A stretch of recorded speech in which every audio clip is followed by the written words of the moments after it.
Network is here. Hold no punches! I'm real revolutionary right now. Support this man, Black media. He makes sure that our stories are told. Thank you for being the voice of Black America, Roland. Stay black. I love y'all. All momentum we have now, we have to keep this going. The video looks phenomenal. See, this difference between Black Star Network and Black-owned media and something like CNN. You can't be Black-owned media and be scared. It's time to be smart. Bring your eyeballs home. You dig?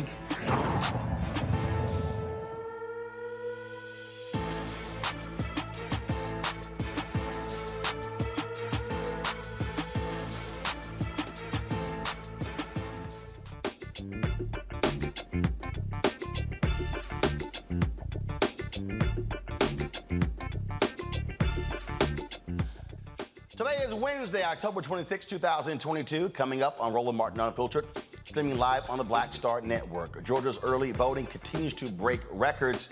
And speaking of Georgia, longtime Sheriff Victor Hill finally found guilty of civil rights violations. We'll tell you what happened in a courtroom there. Also in Georgia, another woman says Herschel Walker pressured her to have an abortion in 1993. And she has tapes. Her attorney, Gloria Allred, laid it all out during today's news conference. We'll show you some of that.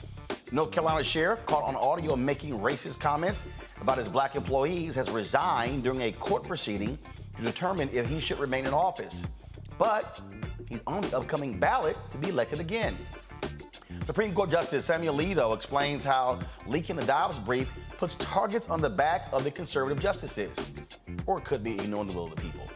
A Minnesota man awarded by the police for his heroics used his acceptance speech to tell law enforcement how he really feels about them.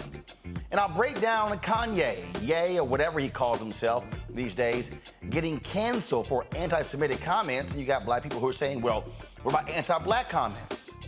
Well, it could be because black people offered him excuses. It's time to bring the funk. I'm Roland Martin Unfiltered on the Black Star Network. Let's go. He's got it. Whatever the miss, he's on it. Whatever it is, he's got the scoop, the fact, the find. And when it breaks, he's right on time and it's rolling. Best believe he's knowing. Putting it down from sports to news to politics. With entertainment just for kicks, he's rolling. It's on go, roll, roll, y'all. It's Roland Martin,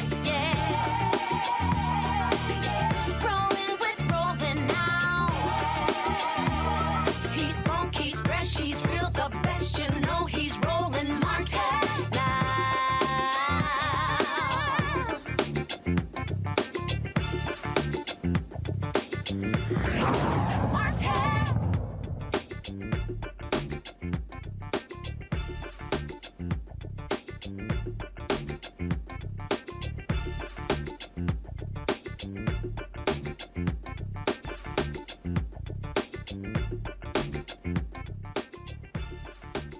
All right, folks, we're less than 2 weeks away from Election Day in Georgia. More than 1 million people have already voted. According to the Georgia Secretary of State's office, as of this morning, 1,017,732 votes have been cast. Now, you look at still what's there, there's a significant number of people who requested absentee ballots, and so there's an effort in Georgia to get people to turn those absentee ballots in. Early voting has started in North Carolina. It started in Texas and other states as well.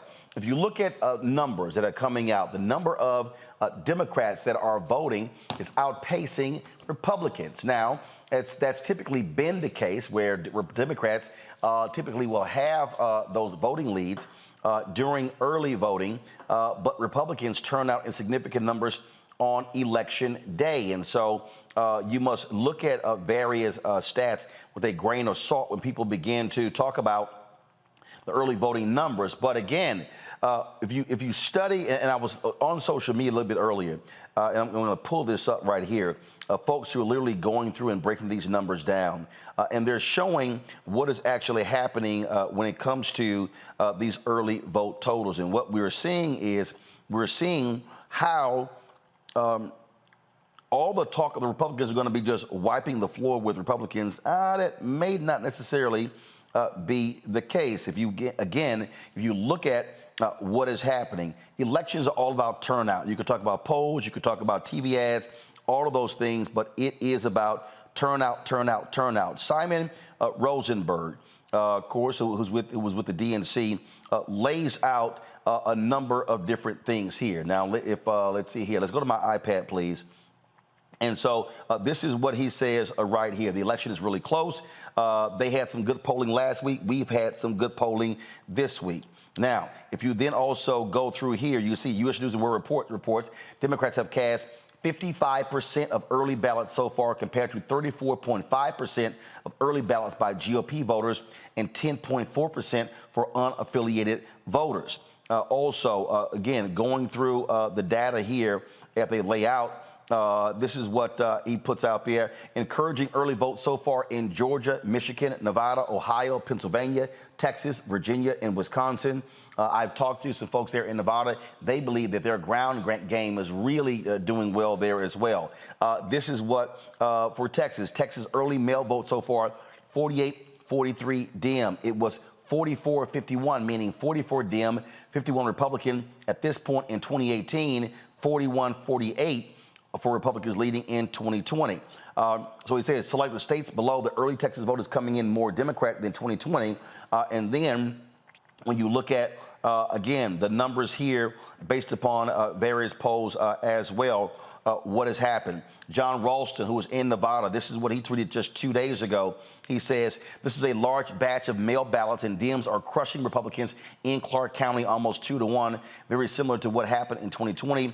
Early voting had slight edge to GOP and then Dems obliterate the lead. These are significant numbers after 2 days. And so, again, the numbers that they're talking about are right here. A total of 39,584 ballots. Democrats returned 19,265 of those, Republicans at 10,199. That is crucial, folks, to understand what has to happen if Democrats are to withstand what many have been calling is supposed to be a red wave across this country. Republicans are really looking at what may happen. They think that they can sweep the board, but again, it comes down to turnout. Robert Portillo, Executive Director, Rainbow Push Coalition, Peachtree Street Project, Matt Manning, Civil Rights Attorney, Joe Richardson, Civil Rights Attorney. Glad to have all three of you here. I'll start with you, Robert. Again, turnout, turnout, turnout, ground game, ground game, ground game. We can talk about ads. We can talk about social media. We can talk about what goes viral. At the end of the day, you've got to turn your people out. And again, Republicans, a lot of them have been crowing as of late, saying, hey, they're going to be sweeping out. I don't. You probably follow Eric Erickson there in Georgia, a right-wing Republican. He's been saying, he thinks, first, I don't know where he's coming from, but he thinks actually Herschel Walker could win Georgia without a runoff. He thinks that Oz can beat Fetterman, and the same thing, he's touting how Republicans can win a lot of these key races. But the bottom line is this here. Democrats have been focused on their core voters and getting them to the polls to vote early. You're absolutely correct. And I think particularly when you look at a state like Georgia and some of the organizations we have on the ground here, this is kind of a blueprint of how you turn a red state into a swing state and then into a blue state. If you're talking about Rainbow Push, you're talking about Gerald Griggs at NAACP, Latasha Brown at Black Voters Matter. If you're talking about INSAE over at New Georgia Project, Fair Fight, Barbara Arnline and Daryl Jones at Transformative Justice Coalition, you have so many groups that are on the ground that have been on the ground for 2+ years here since before Senate Bill 202 was even passed, organizing people, getting together your 159 county strategy to ensure people are turning out to vote. That's how you organize, and it has to be done on a grassroots level. You cannot depend on the national parties to do it for you. They spend their money on advertising, they spend their money on high-level organizing and those sorts of things. But when it comes to getting that little old lady down in Montezuma County, Georgia, to the polls and making sure everybody from her congregation does so, it takes a ground game to do so, and that's where Democrats normally excel. You very rarely see Republicans do a get out the vote campaign. You very rarely see them do voter education and voter registration drives. They spend their money on fear tactics and on kind of conspiracy theories and these big rallies instead of spending on a ground game. I think that's what's going to pull through at the end of this election. You know, the thing here, Matt, again, that I keep telling folks, look, don't sit here and just watch these things every day. It will drive you crazy. individuals should be calling every friend they have in their state, every fraternity brother, sorority sister, church member, are you voting? And if not, ask them why. Challenge them absolutely. on that, and then say, hey, vote early. If you want to wait till Election Day, do you need to ride to the polls? Do you have an Election Day plan? That's at the end of the day, that's how we save democracy. Absolutely. I mean, right now, looking at this data, we need to have cautious optimism, very cautious optimism. And it's funny that we're having this conversation today, because I had a conversation with a local politician here who's an incumbent who is extremely concerned about what our primary numbers looked like months ago and what the numbers look like now. And that person's a Democrat. And I say that to say, you know, the early voting numbers we're cautiously optimistic about them, but I don't think at all any of the things that you said we need to issue. I think you're 100% right. And that was the genesis of my conversation with that person today. We need to call everybody. We need to make sure everybody has a plan. We need to make sure everybody understands why we have to go vote, because what Democrats in particular are running against is extremism that's out at the furthest reaches that it's ever been out at, and that people are galvanizing behind for racist reasons and other, you know, self-protective reasons, right? So that means that we have to make sure that our efforts are strong and that our efforts are galvanizing to our people to get out and vote. So I think you're right about that, and I think we need to make sure we don't rest on our hands thinking that this trend of early voting going to Dems is going to carry the day for us, because it will not. And again, it has to be a constant push, Joe. That is every single day, every single moment, not sitting here going, oh, things look good today. Look, stuff can change in 2 or 3 days. And so, look, if you're Democrats, you should be looking at building up a massive, massive, massive lead before Election Day. That's what their focus has to be. No doubt about it. We've got to turn out as many numbers as possible, and the early bird gets the worm, as it were, or at least has an opportunity to get it. Nationally, I would say that the elections look better than we thought that they did 2-3 months ago. But even then, more recently, they keep going back to say, oh, well, it's the economy, stupid, and Republicans are going to have a great sweep or whatever else.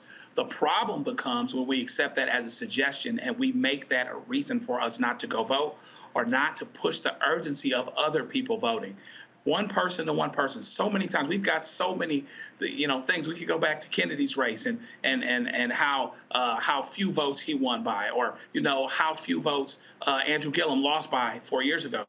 Every vote counts, and I know it even with people that I care about. Sometimes we have these discussions, and some of us feel that votes count, and some of us aren't so sure. And we're dealing with our lives, and we're dealing with putting gas in our cars, and et cetera. And sometimes it's hard to see around the corner and to make sure we understand and convey that there is a connection, enough of a connection that we need to go out of our way, make sure we vote. And if I need to guilt you and remind you of how many people died in order for you to vote, how many people suffered, go see the movie Till, which is opening on Friday, that talks about voting rights and the things that were going on in the South and how in so many ways we're still there.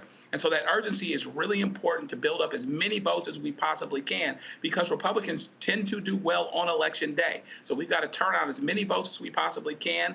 Hey, listen, take more than one shot at the dome. Make sure we don't have problems with our votes getting in, because that's going to be a battleground if the game is really, really close. And so really treat it with the urgency that it deserves from person to person. Use all our community resources, our churches, our community centers, everybody that will listen and that has a voice. We need to let folks know, people we have influence with, vote and vote now. Indeed. Folks, gotta go to break. We come back. Another woman is accusing Herschel Walker of forcing her to get an abortion. She spoke today along with her attorney, Gloria Allred. We will show you what took place. You're watching Roland Martin Unfiltered on the Black Star Network. Be sure to download the Black Star Network app, Apple phone, Android phone, Apple TV, Android TV, Roku, Amazon Fire TV, Xbox One, Samsung Smart TV. Also, of course, join our Bring the Funk fan club, where every dollar you give goes to support this show. Send your check and money orders to P.O. Box 57196, Washington, D.C. 20037-0196. Cash App is $RM Unfiltered. PayPal is R Martin Unfiltered. Venmo is RM Unfiltered.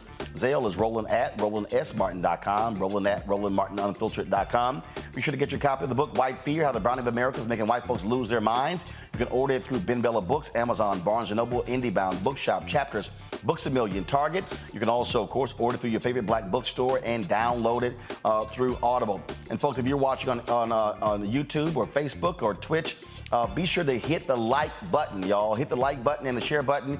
Let's hit 1,000. Let's hit 2,000 likes today on our video. That helps us with the algorithms. So please hit that like button. If you're commenting right now in the chat rooms, hit the like button. Go back to commenting. I'll be right back.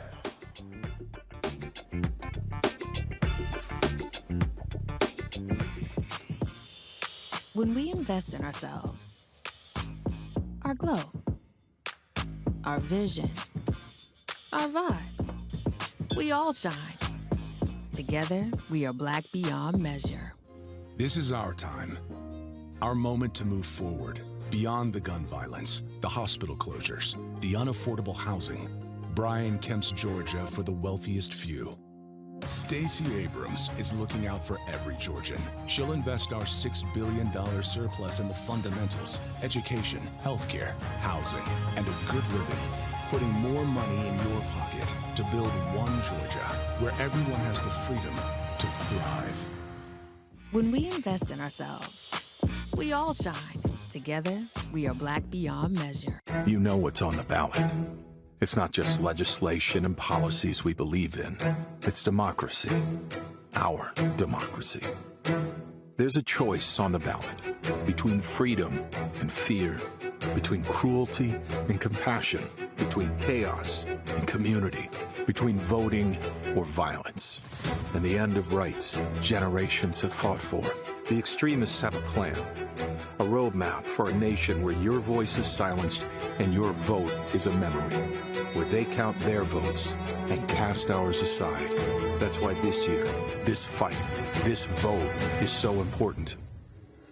Register, engage, volunteer, fight back against the disinformation and despair, and most of all, vote, because your vote is all that stands between our future and theirs.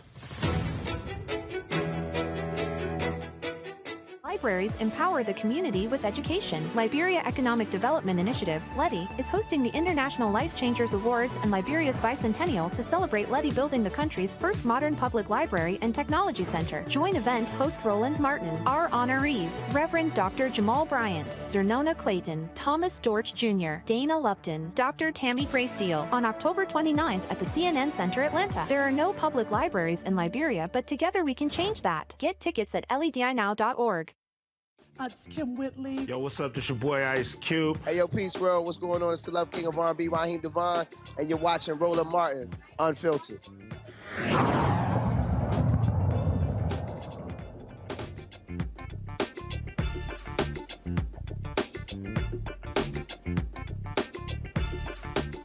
Well, Herschel Walker, more drama when it comes to abortion, meaning him paying for them. A woman stepped forward today, along with her attorney, Gloria Allred, and said Herschel Walker pressured her into getting an abortion in 1993.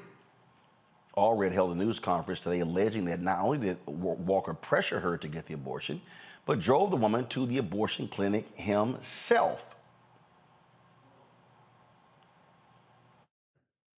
In April of 1993, our client learned that she was pregnant. She was surprised. She had been on birth control throughout their entire relationship. When she told Mr. Walker that she was pregnant, he seemed shocked. She didn't know what to do.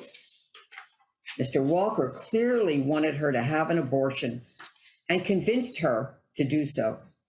Our client alleges that Mr. Walker gave her cash to pay for the abortion, and that she went to a clinic in Dallas, Texas. However, while she was at the clinic, she became overwhelmed with emotion. She could not go through with it, and she left the clinic in tears. When Mr. Walker called that and pressured her to go back to the clinic with him the next day to go through with the abortion. The following day, Mr. Walker drove her to the clinic and waited in the parking lot for hours until the abortion was completed and she came out.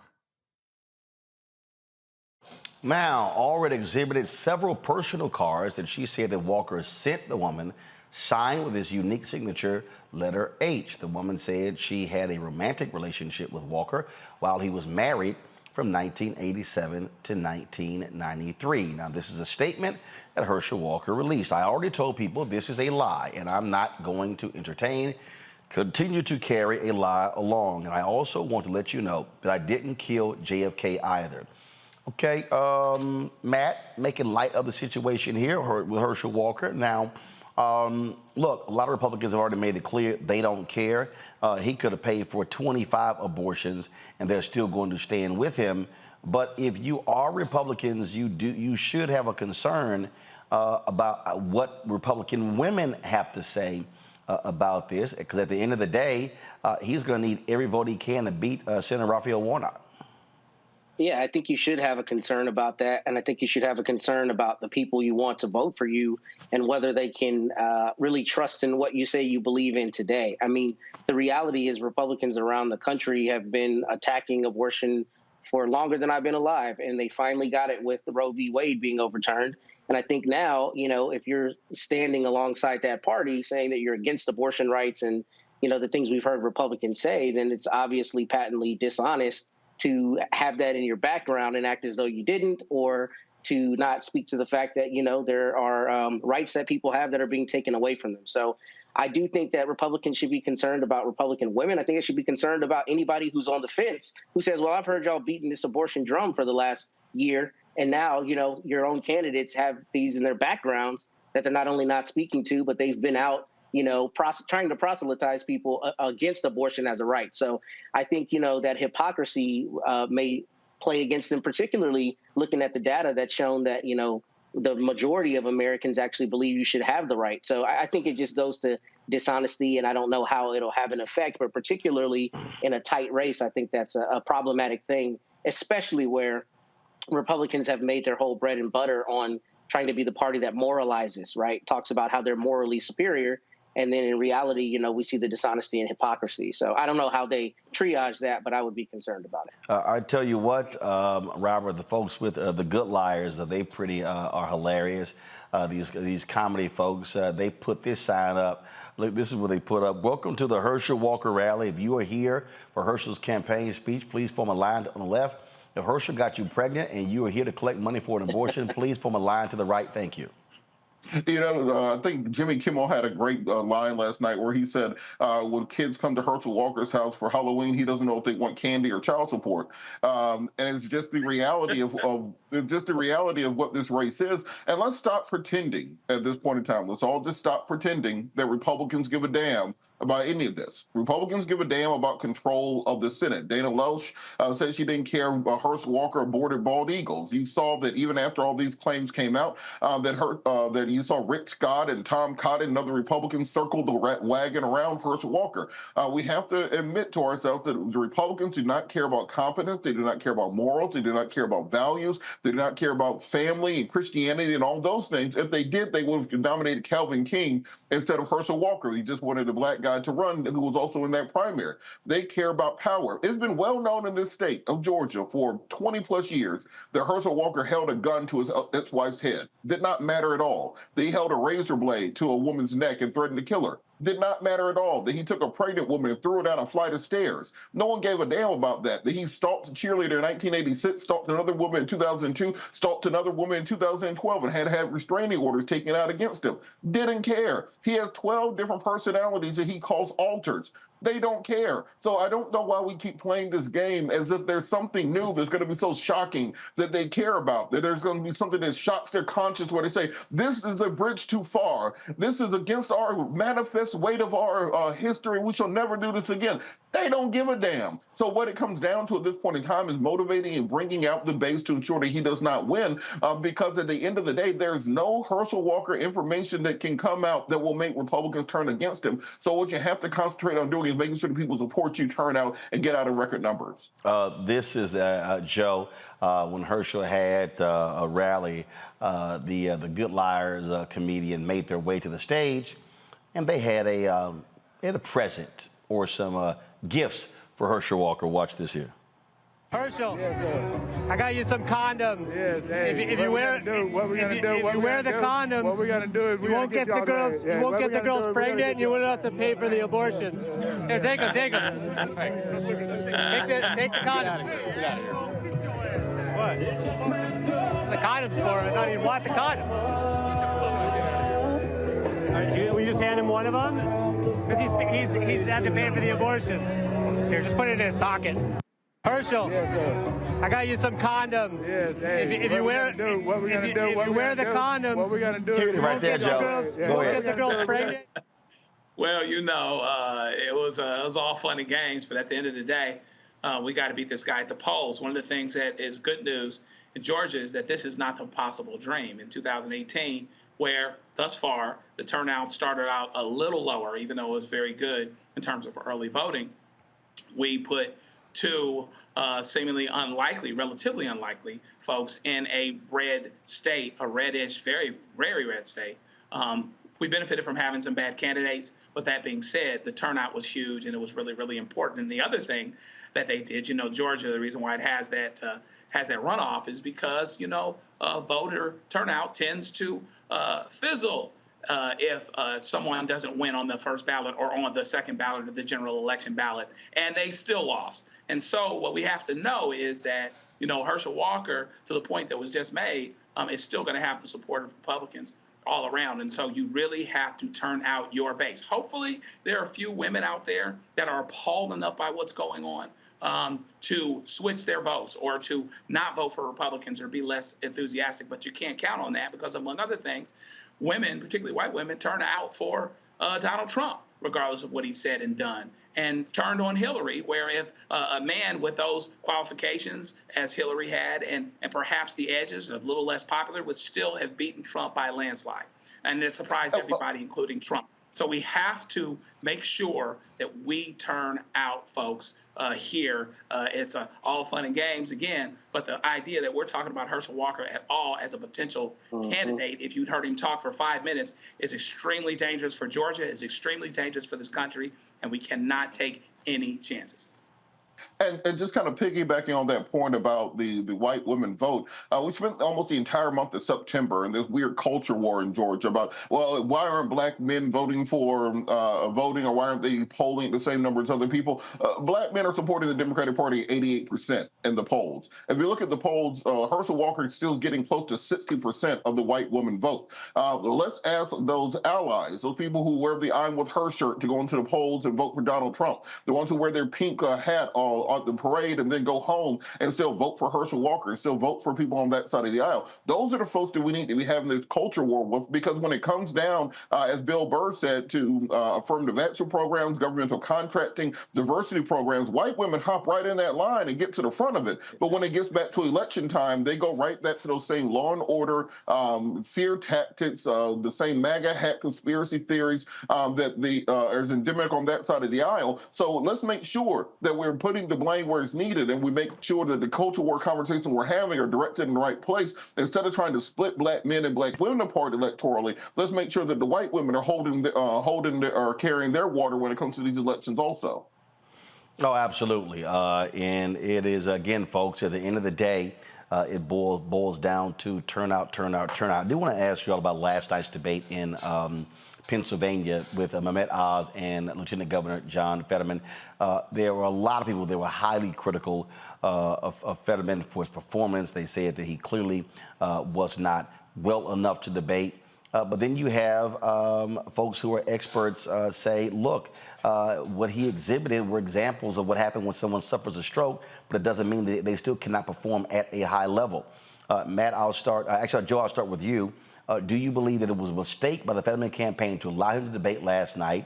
Or does this also, frankly, redefine how we have a conversation about people who have suffered from an illness and whether or not they can still work? I think that the discussion on B is really on alternative option B is really, really important. And this is a difficult thing. How do you deal with having a bad candidate like Dr. Oz, who actually would be bad for America, would be bad for Pennsylvania, is super right, was pro-choice 3 years ago, but he's flipped, but he can speak as clearly, even though what he says is vile, it's underhanded and it's dishonest, versus someone who actually has a disability related to something that's happened, but actually who would be better for the state, assuming there are no issues with his ability to serve. And so the problem is Dr. Oz, hits below the belt and attacks him on his health, which is interesting as a doctor.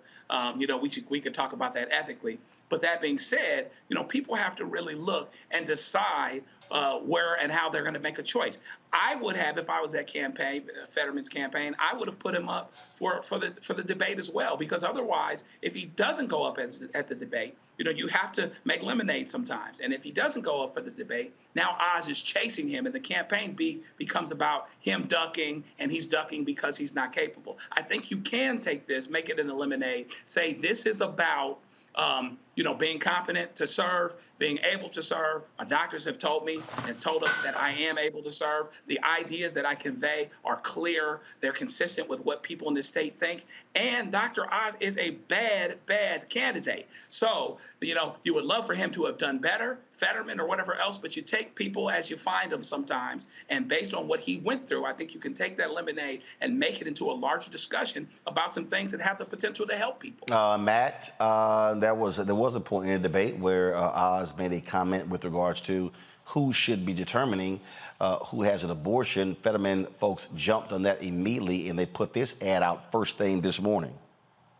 This is who Dr. Oz wants in charge of women's health care decisions. I want women, doctors, local political leaders, local political leaders. Oz would let politicians like Doug Mastriano ban abortion without exceptions, even in cases of rape, incest, or life of the mother. Oz is too extreme for Pennsylvania. I'm John Fetterman, and I approve this message. That right there, Matt, again, is one of the defining issues of this campaign. And some suggest that Oz just handed Fetterman, a bouquet of flowers by making that a local political leader's comment. Yeah, I think that's a horrible comment. And I think, Joe and Robert both have said things that I think are particularly instructive here. I mean, the first being he's a doctor. So from an ethical standpoint, it's extremely problematic that a doctor would say it shouldn't be a patient and a doctor making a decision, but rather some political leader, right? That's just abhorrent in and of itself, considering he's a doctor. But also to Robert's point earlier, Republicans don't care. So it really comes down to, they don't care at all about the ethics, about the values, about even consistency. The idea that this is the seminal issue for a lot of people in this election, and 3 years ago he had a completely different position on it, should show you that, he's going to be a chameleon and do whatever he needs to do to get elected. But whether that translates to Republicans either abstaining from voting or walking away and voting for Fetterman is a different issue. And I don't know that it does. So it's going to be a turnout issue again. And I kind of wanted to chime in as well and say that, this is the problem with politics. We get on TV and we talk about all these erudite issues, but for so many people out there, they're not voting on that. They're voting on how somebody looks, how somebody talks in a debate. And that's the scary thing about it, right?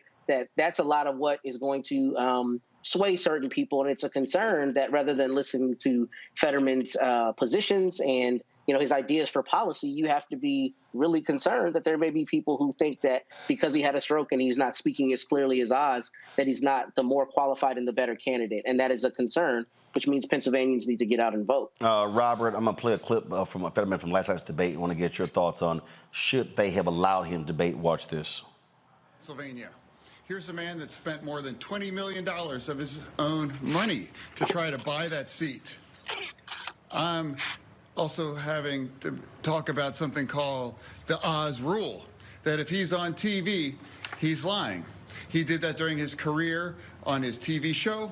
He's done that during his campaign about lying about our record here. And he's also lying probably during this debate. And let's also talk about the elephant in the room. I had a stroke. He's never let me forget that.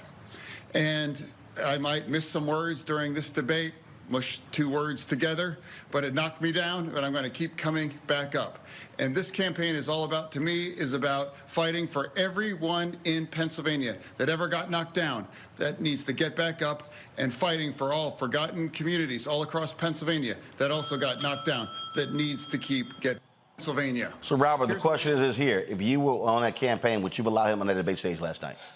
Oh, absolutely. This plays directly into the ethos of the Fetterman campaign. If you look at how he has campaigned this entire cycle, including primaries, he wears a hoodie. He's a sleeves rolled up, backroom brawler, Philly-style politician. Reminds me of the kind of old-school Ed Rendell type of Pennsylvania politician. And this goes into that ethos, kind of that mantra of, look, we get knocked down and we fight back. Nothing keeps us down. I'm going to go to Washington to fight for you. If a stroke won't stop me, do you think Mitch McConnell's going to stop me? If I'm willing to go through my entire recovery in public, something that would have knocked most people out of this campaign, and I'm willing to stand up here and still represent you as the people of the state of Pennsylvania, then what does that say about me when I'm at full power and fully reconstituted and can go back into Washington and really advocate for you? And look, most people have dealt with this in their personal lives. I was next to my Aunt Catherine about 15 years ago when she had a stroke back in 2006 before I went to law school. And it affected me for the rest of my life. Most people have gone through this at some point in their family. And this idea that Dr. Oz is going around making fun of somebody for having a stroke, cracking jokes, saying if he had ever ate a vegetable, he would not have had a stroke while you're holding him a crudité. I think that for the people of Pennsylvania, it's not about who has the prettiest words. This is not the Oxford debate series. We thought a similar thing happened in Georgia during the Warnock versus Walker debate, where Walker, because he was so simple-minded and so simply spoken, he did not need to be the most articulate and need to be the most up on policy. It was about connecting with the voters. And I think Fetterman did a far better job of connecting with voters than Dr. Oz did. All right, folks.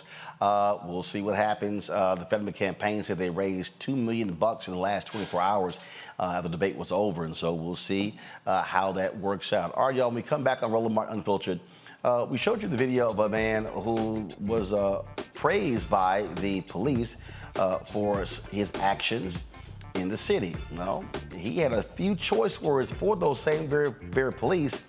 We'll talk to him right here on Roland Martin Unfiltered on the Black Star Network. Folks, support us by joining our Bring the Funk fan club. Also, download the Black Star Network app, Apple phone, Android phone, Apple TV, Android TV, Roku, Amazon Fire TV, Xbox One, Samsung Smart TV. You also can, of course, join our Bring the Funk fan club. Send a check-out money order to P.O. Box 57196, Washington, D.C. 20037-0196. Cash App is $RM Unfiltered. PayPal is R Martin Unfiltered. Venmo is RM Unfiltered. Zelle is Roland at RolandSMartin.com, Roland at RolandMartinUnfiltered.com.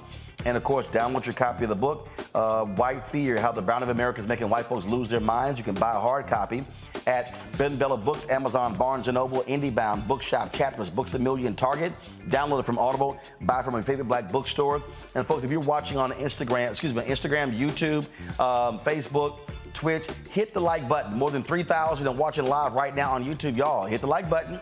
So you got to do. It's free. Doesn't cost you a dime. So please, when we come back from this break, we should easily be at 1,500 likes right there on our YouTube channel. We'll be right back. When we invest in ourselves, we all shine. Together, we are black beyond measure. This is our time. Our moment to move forward, beyond the gun violence, the hospital closures, the unaffordable housing. Brian Kemp's Georgia for the wealthiest few. Stacey Abrams is looking out for every Georgian. She'll invest our $6 billion surplus in the fundamentals, education, healthcare, housing, and a good living, putting more money in your pocket to build one Georgia where everyone has the freedom to thrive. When we invest in ourselves, our glow, our vision, our vibe, we all shine. Together, we are black beyond measure. I am on screen, and I am representing what a black man is to the entire world that's gonna see this. And this might be the only black man, a representation of a black man that they see. Right. So I am responsible. Right. For how they see black men. And it's my responsibility to, if I am not playing an upstanding, honorable, someone with a strong principle or moral core, to make sure that this character is so specific, right, that it is him, not black men. And I wish that more actors would realize how important their position is as an actor of color, playing people of color on screen. Because there are people that see us all over the world in these different images that we portray. And not everyone knows black people to know, yes, that's not all.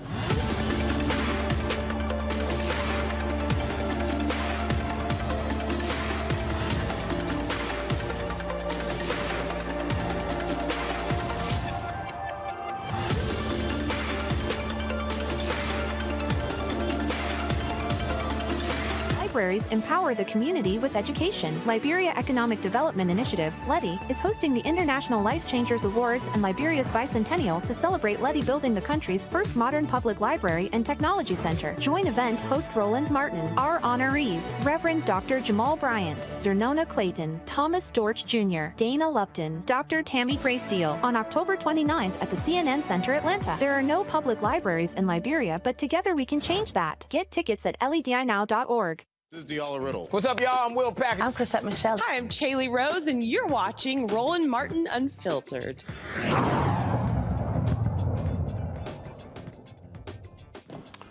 All right, folks. So St. Paul, Minnesota Interim Police Chief Jeremy Ellison was presenting Alex Mingus with the Chief's Medal of Valor for helping to save the life of a shooting victim in October of last year. Mingus didn't give an ordinary acceptance speech. His message certainly went viral when people saw what he wore, but also what he had to say. Watch this. It is my great pleasure to present you with the Chiefs Award for Valor in recognition for your heroic efforts. Congratulations. Thank you.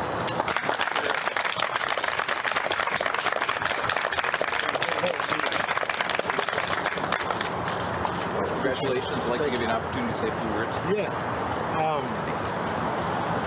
I appreciate it.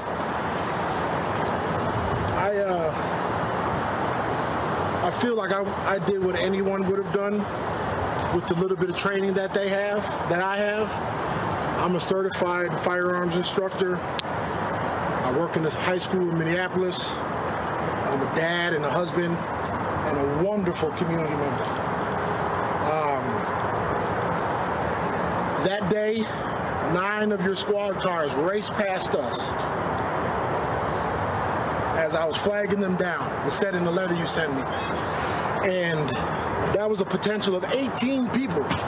18 people could have stopped to help preserve life. But 18 people chose to go to a potential threat. And I recognized the man had a pistol and we didn't know what he was doing. I do appreciate the recognition, but I won't keep this stuff. This will go to my mom, and this will probably go to my son, because I'm very uncomfortable being here with you guys. I do not rock with the police, but I appreciate you giving me the opportunity to say these things, and I just want folks to know that they don't keep us safe. We keep us safe.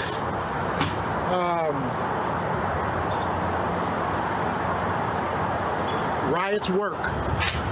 Thank you. Appreciate you. Thanks, Alex. I can take this with me? Thank you. Y'all be safe out here. Great work. Thank you. Thank you. Appreciate it. Well, Alex Mingus joins us right now on Roland Martin Unfiltered. Alex, glad to have you here. Were you surprised how this video just boomeranged all around social media? Excuse me, absolutely. I went to bed on Friday night with maybe just over 800 followers on Instagram and woke up with close to 8,000. So I am very, very shocked. So what was interesting here is that, you know, they laid out the things that you did and offering you this award, and then when you stepped up, you wanted to showcase the shirt that you have on now. Obviously, that was your plan all along. Correct.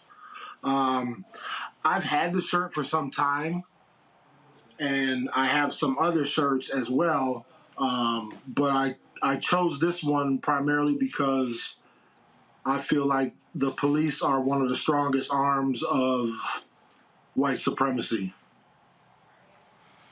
And you take it off, and then you accept it, and then you make it clear, hey, I ain't really trusting y'all. I'm not really, I'm not really feeling y'all. I'm not really feeling y'all. So Alex, what was interesting to me was when you sat there and made that comment, and then you were like, Rides work.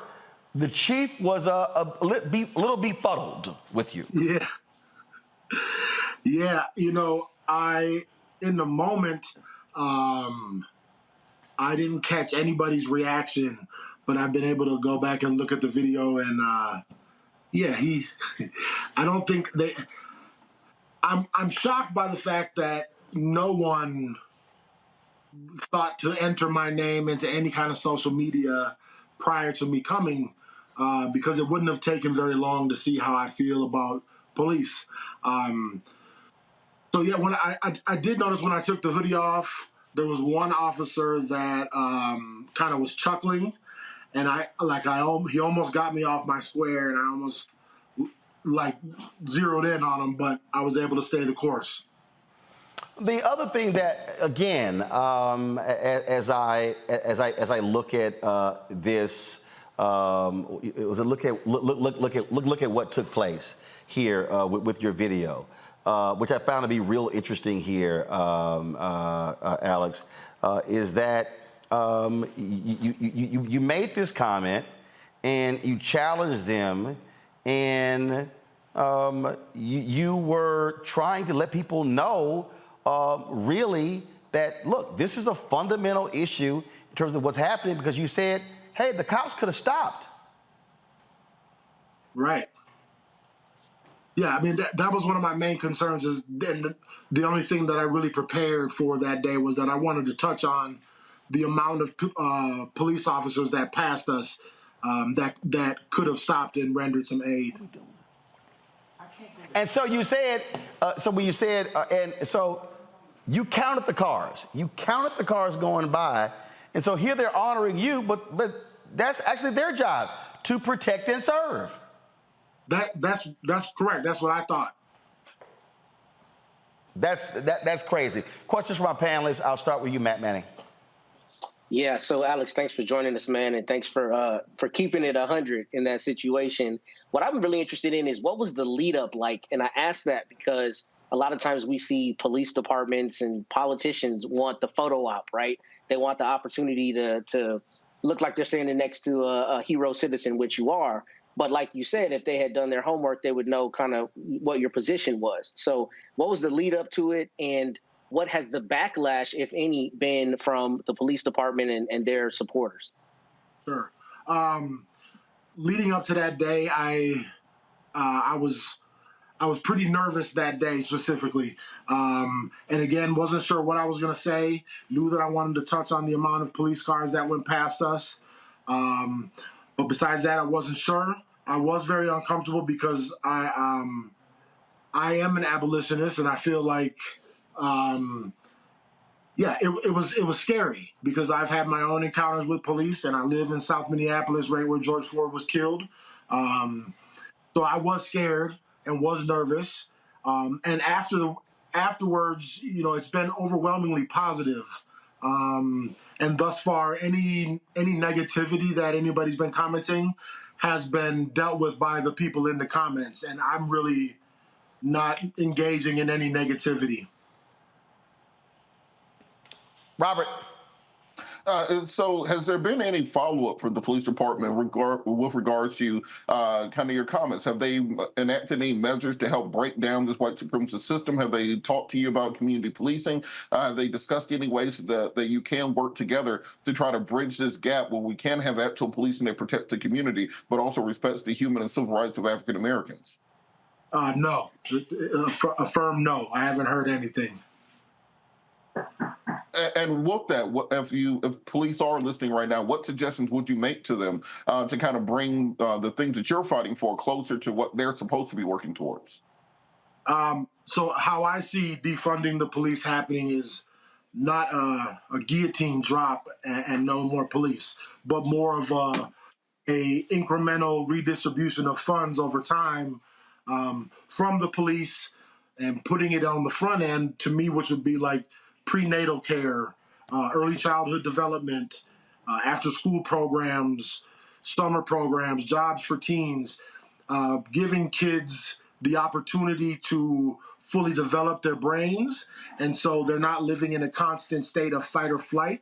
And that way, by the time they're teenagers, we will have more emotionally stable people running around, and we would need less police. Also, if we want to do away with crime, we should do away with poverty. A lot of the crimes that are happening in our inner city neighborhoods is predominantly driven by poverty. All right, Joe. First of all, I appreciate you, Alex, holding it down in my wife's hometown. I wonder what the conversations have been like. I mean, you've been in the belly of the beast. You're right next door to what happened with Daunte Wright and George Floyd, and I'm sure that there are conversations arising out of that time.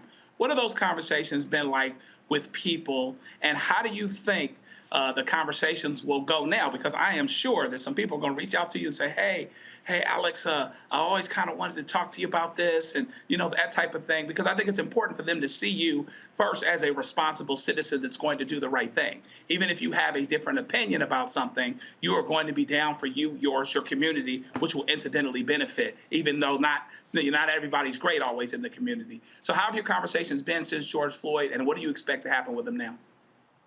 I've seen a lot more legitimate community building, a lot more people being outside of their houses, engaging with their neighbors, because during the uprising, that's what kept us safe, was engaging with the people who live right by you, knowing who your neighbors were, and communicating with them when there was something that we seen that was off.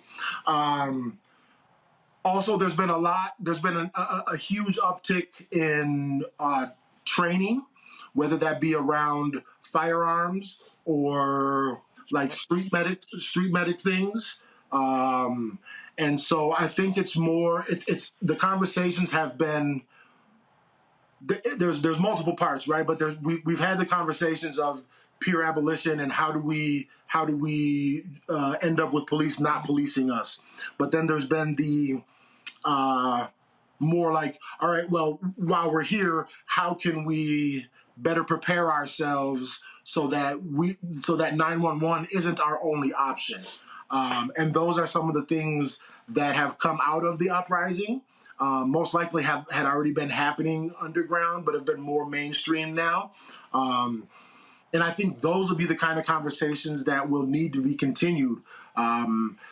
Giving people the knowledge of firearm safety and responsible firearms usage, some medic training, to be able to deal with small scale things on our own, and continue community building so that we can continue to keep us safe, and we can help people understand that police aren't our lifeline. All right. Alex Mingus, we certainly appreciate it, man. Thank you so very much. Again, it was powerful for you to wear the shirt, to say what you had to say, and using that opportunity to speak your truth. And we certainly appreciate you joining us. Thanks a lot. I appreciate y'all having me. Thank you. All right, take care. All right, folks, we come back, our Black and Missing. We'll also tell you about two disgraced sheriffs. One white sheriff in North Carolina, he has resigned for making racial comments. Then a black sheriff in Georgia found guilty of violating the civil rights of inmates. We'll tell you about both of those when we come back on Roland Martin Unfiltered on the Black Star Network. Please download the Black Star Network app, Apple phone, Android phone, Apple TV, Android TV, Roku, Amazon Fire TV, Xbox One, Samsung Smart TV. You can also, of course, join our Bring the Funk fan club. Your dollars make it possible for us to be able to cover the stories all across the country. We have to generate $100,000 each month, October, November, December. And so that's 2,000 people contributing on average $50 each, which is $4.19 a month, 13 cents a day. You can, of course, check a money order. Go to P.O. Box 57196, Washington, D.C. 20037-0196. Cash App is $RM Unfiltered. PayPal is R Martin Unfiltered. Venmo is RM Unfiltered. Zelle is Roland at RolandSMartin.com. Roland at RolandMartinUnfiltered.com. And get your copy of my book, White Fear: How the Browning of America is Making White Folks Lose Their Minds. Available in all bookstores: Amazon, Barnes & Noble, Ben Bella Books, IndieBound, Bookshop, Chapters, Books A Million, Target. You can also download a copy from Audible. We'll be right back. When we invest in ourselves, we all shine. Together, we are Black beyond measure. This is our time. Our moment to move forward. Beyond the gun violence, the hospital closures, the unaffordable housing. Brian Kemp's Georgia for the wealthiest few. Stacey Abrams is looking out for every Georgian. She'll invest our $6 billion surplus in the fundamentals: education, healthcare, housing, and a good living. Putting more money in your pocket to build one Georgia where everyone has the freedom to thrive. When we invest in ourselves, our glow, our vision, our vibe, we all shine. Together, we are Black beyond measure. It's about us. Let's go! Everybody all together. We are in sunny South Dallas. The election is coming up. It's super important that folks know who they are voting for, but more importantly, what they are voting for. Y'all, we got the free shirts and free lunch right over here. Freedom is our birthright. No matter what we're up against, we're sending a message in Dallas and Texas and in this country. We won't back down. That's what this bus tour is all about. The housing cost is one of the most capitalized areas that we have found. People who are marginalized, that are brown and black, we are suffering the most, and I think that we have the biggest vote and the biggest impact in this election. I'm voting for affordable housing, for sure. We should not be paying the cost of a utility failure because our elected officials are too proud to say, we need help. I know that we can bring out our people to vote. It's a part of our birthright. Right. It's a part of our heritage, and surely it's a part of our present and part of our future. That's right. That's what's up. And we won't black down. Forward that message to 5 friends, because in that message, it's got links to how to get registered, how to check your registration status. Like I said, 2:30 we'll start rendezvousing right here on this street. I am voting to let our voice be heard in the rural communities that, hey, we are people too. There are things that we need. Free shirts, free food, and lots of power. We are in Longview, Texas, where Black voters matter, 365. Whatever type of oppression a white supremacist throws our way, we will not black down. We are in relentless pursuit of liberation of our people. Freedom is liberation for black bodies and black communities to make economic change through political power. Freedom is choice. We won't black down. We won't black down. We won't black down. We won't black down. We won't black down. We won't black down. On the next Get Wealthy with me, Deborah Owens, America's Wealth Coach, Black women are starting businesses at the fastest rate than any other segment. However, finding the funding to build them is challenging. On our next Get Wealthy, we're going to talk with author Catherine Finney, who wrote the book, Build the Damn Thing. And she's going to be sharing exactly what we need to do to achieve success in spite of the odds. As an entrepreneur of color, it's first, building your personal advisory board. I think that's one of the things that's helped me the most. the personal advisory board of the people who are in the business of you personally, and want to see you succeed. That's right here on Get Wealthy, only on Black Star Network. Pull up a chair, take your seat at the Black Table with me, Dr. Greg Carr, here on the Black Star Network. Every week, we'll take a deeper dive into the world we're living in. Join the conversation only on the Black Star Network. My name is Charlie Wilson. Hi, I'm Sally Richardson Whitfield. And I'm Dodger Whitfield. Hey everybody, this is your man Fred Hammond, and you're watching Roland Martin, my man, Unfiltered.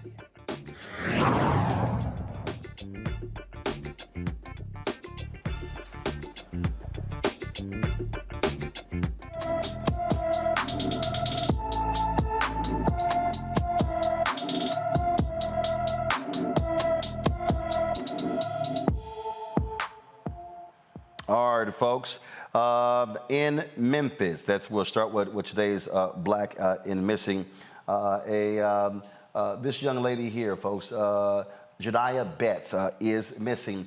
Weighs first of all, is 5'8", weighs 120 pounds. Hair is brown. Eye colors are brown. Again, missing from Memphis, Tennessee. If you have any information with regards to this case, we want you to please call the Memphis Police Department. You know, we do this every single day because all too often these cases get no attention whatsoever. There are far too many of our young men and women who are missing. Again, if you have any information regarding this missing case, please call 901-636-4479, 901-636-4479. She's been missing since October 7th when she left her school and did not return home. She was last seen wearing a white polo shirt and black tights. White polo shirt and black tights. All right, folks, let's go to North Carolina, where a disgraced white sheriff has resigned after he was busted for making racist comments captured on audio. The phone call with former Sheriff Jody Green was released last week, where he was heard using racist remarks about black workers. He was the sheriff of Columbus County, North Carolina, and he resigned as the county's first Republican in front of a packed courtroom. He had been suspended from office since October 4th for allegations of misconduct in office, malicious arrest, intimidating county commissioners, and sexual harassment. He made a statement on social media. But first, let's play the audio. Play the audio of what he actually said that led to all of this drama? I've got the office numbers too. I mean, the first extension that Melvin Campbell or Louis Texas called their job. Period. I'm sick of it. I'm sick of these black bastards. Explain the house and be done with it, period. And we'll start from there. What are they trying to say? It's just shit all the time. But from 2 weeks ago, Melvin Campbell has called anybody, or anybody's called him, they're gone. Like the Louis Texas. This is Sabrina, whoever. They're gone. Just as fair as I can be. Just giving you heads up. That's coming. Me and Boyd and Nancy go through it tomorrow. The first numbers we see, they ain't gonna make it, brother. I'm telling you. They might as well come somewhere else to go. If you ain't with me, I ain't referring to you, but if they're not with me, they're against me, and they're gone. Now, folks, this is what the sheriff said, quote, "Due to my love for Columbus County and to spare my fellow citizens, along with my family and friends, the ordeal and spectacle of a lengthy trial, I resigned as sheriff of Columbus County for the term elected November 2018, effective this morning. The allegations in the state's petition and amended petition are not true. They were politically motivated. Weaponizing the courts to attack, smear, or ruin those we disagree with politically is wrong. Political disagreements should be settled by the voters. This has been a humbling experience. I'm sincerely sorry for the disrespectful and insensitive words that have offended my friends, colleagues, and fellow citizens. I ask for forgiveness. As it is written in James 4:6, God opposes the proud but gives grace to the humble. There are 2 weeks left before the election. Early voting is in progress, and there's a move afoot to usurp the votes of law-abiding citizens. I cannot afford to spend the next week fighting in a courtroom while we are in the middle of an election to preserve our freedom. I'm still running for sheriff of Columbus County in the November 8, 2022 election. I'm running to make Columbus County better and safer for all of our citizens. I humbly ask for your vote, support, and prayers. Thank you, Jody Green. Also pray for the ones who trespass against me." Talk about one arrogant son of a bitch, Matt. Yeah, he's arrogant, particularly in a state where the district attorney or the county attorney can file a petition where you've committed willful misconduct and ask that you be removed from office. I mean, he tried to make it as sanitized as possible. But if you look at it, it's a 54-page petition with like 14 or 15 affidavits of people showing, under oath what he did in terms of the willful misconduct, including having sexual relationships with some of his subordinates and a number of other things. So he's arrogant. And, the first time we talked about it on your show that I did, at least had an opportunity to talk about it, he was standing strong, that he wasn't going to resign and, it's politically motivated and all of that. But the reality is there was the evidence. And I think he just decided ultimately that he didn't want to have all of that put out into the public sphere beyond the petition. And this is a good example of why it's important to be involved in local elections. I know in his particular instance, there were a number of weird things that happened in terms of him being elected and then removed and brought back. But in any event, it's important to know who is running these offices, because if people have positions like this, it's imperative that we make sure that on the next ballot, we don't allow a Jody Green in any jurisdiction to hold office. Well, I say this here, Joe, he's running for re-election. If he wins, pressure his ass to resign. Yeah, absolutely. Because what he's going to try to do is, kind of go out the front door and come in through the back. And if he gets the votes, he'll say, well, the people have decided. And so therefore, all is forgiven. But even when there's forgiveness, that doesn't mean that there's not punishment, that there's not ramifications, that there's not consequences. And this reminds everyone of a point that, that's too simple really to have to make. But racism is immoral. See, a lot of times people will uphold somebody that, goes to work every day and they work hard and they've done this community for the community and that for the community. But, they're racist, so they can look past that, particularly because the sentiment that they have is sometimes something that resonates with other people. Well, here you have a guy that's saying what he's saying about black folks, but then he had to the point that was just made. There's a 54-page petition about him and the stuff that he did, which means that they couldn't get it on 10 or 15 or 20 pages.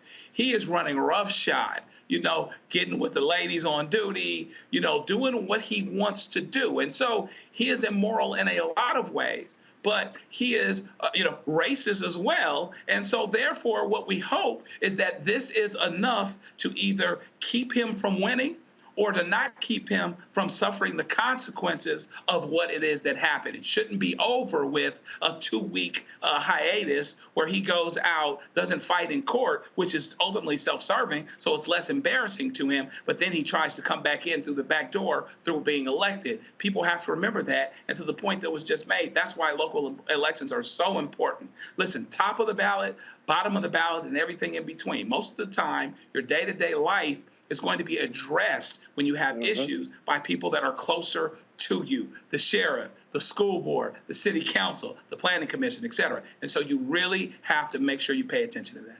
I tell you what, Robert, he sure was running quickly to Jesus. I was literally just going to say that, for some reason, when it's time to write this resignation letter, he found his Bible. He was quoting scripture and all this stuff. Now, when he was clapping them cheeks with his subordinates, did he have his Bible with him then? Or was that left in the squad car? Now, when he was calling people black bastards, was the Bible in his pocket or was that back in the car? When he was transgressing, when he was violating civil rights, did he forget all of the New and Old Testament at that point in time? This is why people have stopped going to church in large part, because of the hypocrisy of these individuals. This is the MAGA mind virus run amok, where they simply think that regardless of what I've done, nothing applies to me. That anybody who's against me, it must be a conspiracy, and this is a weaponization of the DA's office, despite the fact that the same people who elected the DA elected you. And despite the fact that they have a 54-page indictment with witnesses and affidavits against you, this is all just a conspiracy. And I didn't do any of these things I've been accused of and that all the witnesses saw me doing. And this is just a broad conspiracy against me to steal the election. And it might work. And that's the scary part of all of this. And that's why it's so important, as was said previously, that you vote all the way down the ballot. Because at the end of the day, your United States Senator will have a lot less of an impact on your daily life than a sheriff who's riding around Bible high, sinning and violating rights and arresting people and harassing individuals in the community. Well, let's talk about another sheriff, this one black, violating rights. there in Georgia. Clayton County Sheriff Victor Hill, who has been suspended after he was indicted in charge of violating the civil rights of inmates, he has been found guilty on 6 of the 7 charges. He was accused of violating inmates' constitutional rights of pretrial detainees by having them strapped into restraint chairs inside the jail for hours at a time. Prosecutors say he arbitrarily made these decisions. Now his defense team said, oh no, these were preventative measures that were needed to control dangerous inmates. Well, the jury deliberated Friday afternoon. They continued through Wednesday afternoon and came back with the verdict. Again, found guilty on 6 of the charges and not, first of all, on 6 of the 7, found not guilty on the 5th count. And this is according to one of the outlets in Atlanta. Prosecutors did not provide direct proof that Hill gave the order to restrain the suspect as they did with other detainees. And so all jurors were polled in this here. Now, keep in mind, this is the same Victor Hill who has had previous run-ins with federal prosecutors.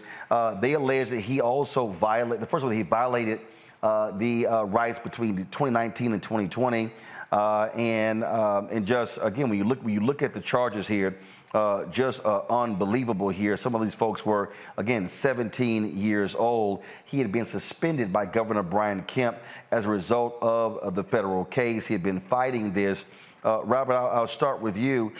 Victor Hill is quite familiar with the headlines. This guy has been a problem there in Georgia for quite some time.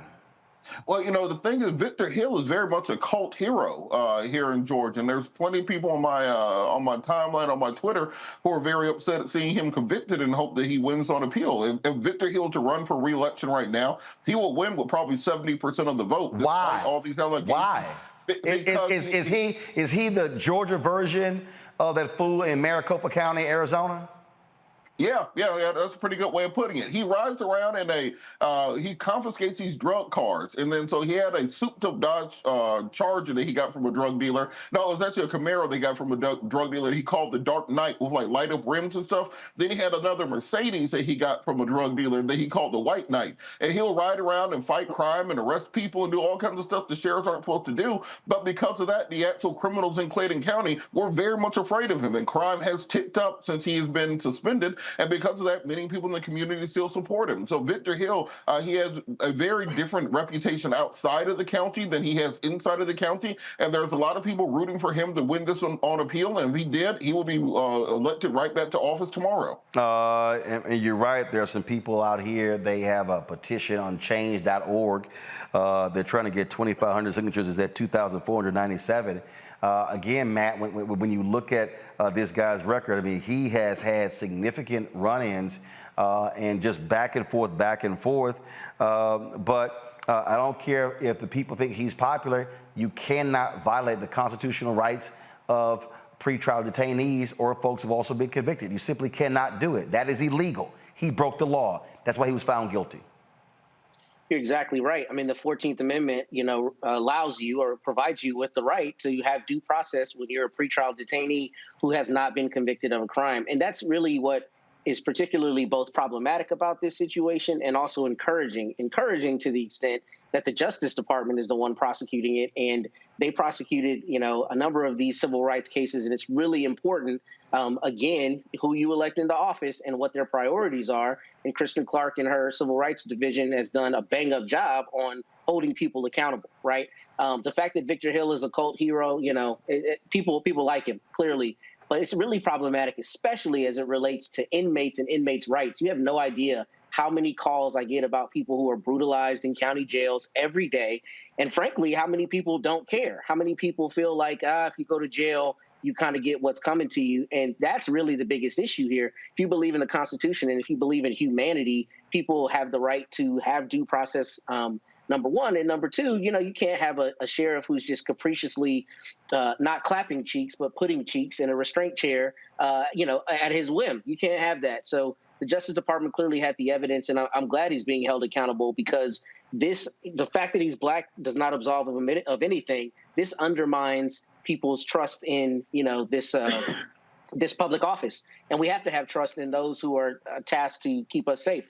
and to protect us. Because if not, we don't have an orderly society. Joe, this is the same Victor Hill. I'm surprised Robert did not bring this up. This is the same. Oh, the lady he shot. Yeah, this is the same Victor Hill who 6 years ago shot a woman in a motel. She recovered.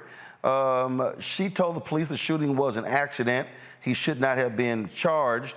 She was shot in the abdomen, causing life-threatening injuries. He eventually got probation for that. That was 6 years ago, and then he's like, "Oh, I want my job back." What? Joe, this.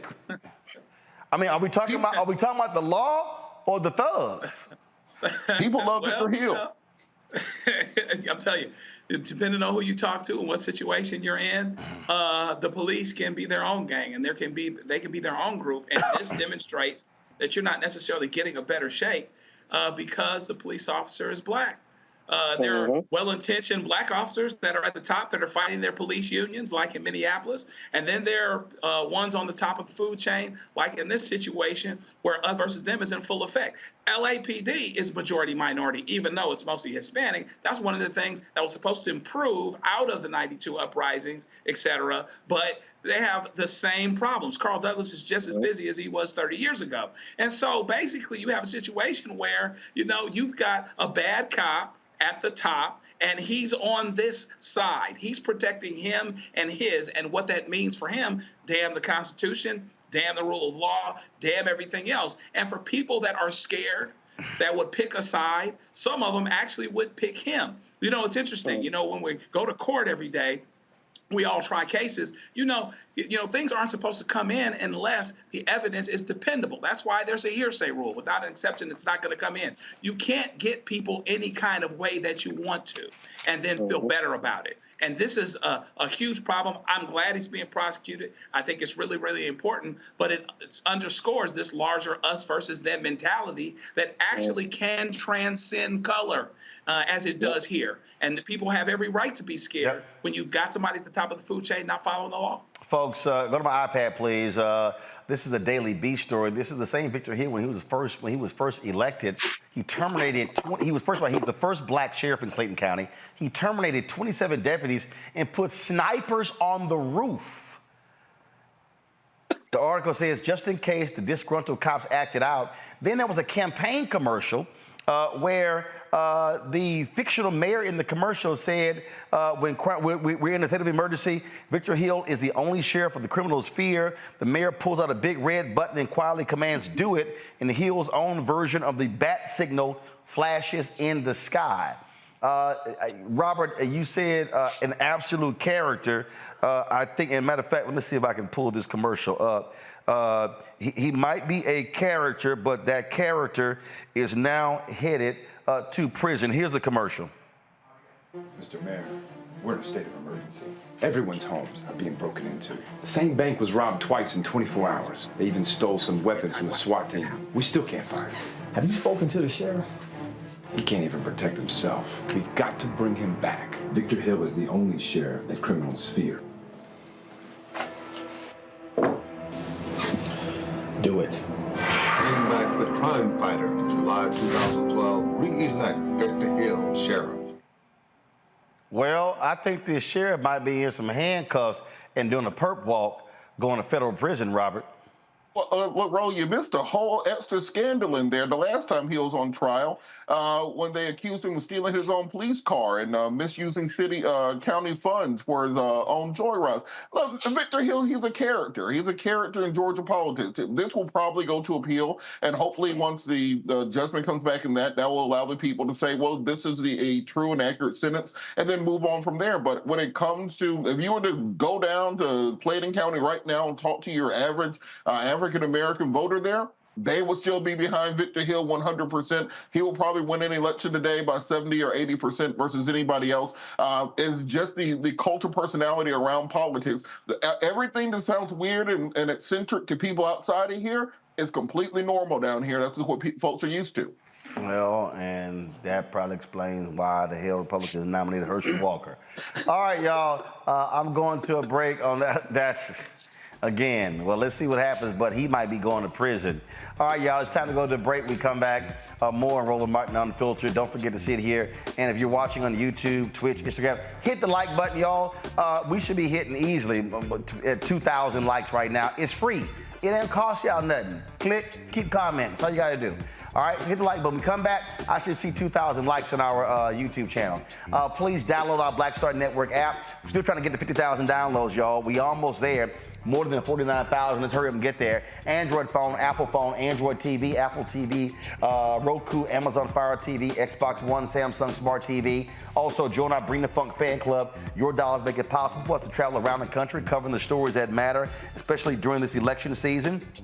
So please help us out. Send a check or money order to P.O. Box 57196, Washington, D.C., 20037-0196. Cash App is $RM Unfiltered. PayPal is R Martin Unfiltered. Venmo is RM Unfiltered. Zelle is Roland at RolandSMartin.com. Roland at RolandMartinUnfiltered.com. Let me give a shout out to Tony Mosley, Mark Grant, Sir Prina Washington Allen, Marie Perry, David Smith, Brian Johnson, Alice Williams, Jay Bush, Ingle J, William Jackson, Erica, the 800 Per Day Club, Brina, Donald White, Judith Davis, Jackie Dunn, Ben, 1964, Carlin, Andrew Bird, Antonio Person, Strictly Business, Diane Howard, Johnny Sattler, let's see here, Judith Davis, Donald White, Jackie Dunn, and Antonio Person. Let's see here, all Diane Howard, Johnny Sattler, like I said, Ayana King, Sophia Mathis, Cy Holmes, Billy Thomas, and James Patterson, Tressa Jones, Mark Mason, Chris Hightower, Donald, Reginald Sanders, Corey Johnson, Don Hunter, Adjion Crutcher, Jamal Hill, all folks contributed on Cash App. I certainly appreciate it. Thanks a lot. Also, get your copy of my book, White Fear, How the Browning of America is Making White Folks Lose Their Minds. Ben Bella Books, Amazon, Barnes & Noble, IndieBound, Bookshop, Chapters, Books A Million, Target. Order from your favorite black bookstore. Also, download your copy on Audible. Let's make it a bestseller, folks. We'll be right back.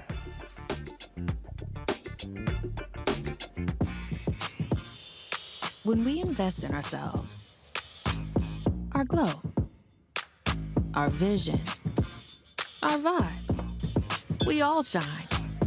Together, we are black beyond measure. Hi, I'm Dr. Jackie Hood Martin, and I have a question for you. Ever feel as if your life is teetering and the weight and pressure of the world is consistently on your shoulders? Well, let me tell you, living a balanced life isn't easy. Join me each Tuesday on Black Star Network for A Balanced Life with Dr. Jackie. We'll laugh together, cry together, pull ourselves together, and cheer each other on. So join me for new shows each Tuesday on Black Star Network, A Balanced Life with Dr. Jackie.